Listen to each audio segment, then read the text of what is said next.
Նիկոլ Փաշինյանը ասում է, եթե մենք սահմանադրական մեծամասնություն չկազմենք այս ընտրություններին, սեպտեմբերին պատերազմ է լինելու։ Սա արդյոք սպառնում են ժողովրդին, շանտաժի են ենթարկվում եւ սա աշխատի արդյունքում։ Ուրեմն մեկ անգամ պատասխանը, մեկ անգամ ես պատասխանեմ, որ իրական, բնական, ինչ որ պետք է իրականում կա։ Այսօր ոչ մի քաղաքականուց պատերազմ չի ուզում, բայց չուզենալով հանդերձ պետք է քայլեր կատարեն։ Երբ որ այդ հնարավորությունը տրվի, որ այսօր բոլոր նախադրյալները կան, որ պետք է պայմանավորվեն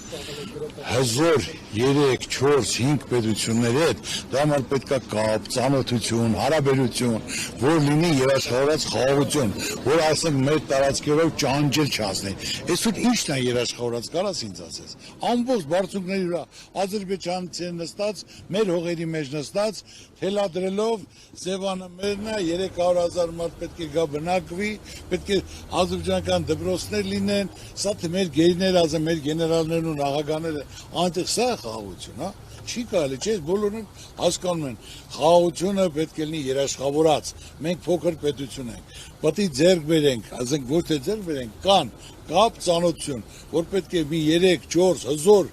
պետությունները դաշնակից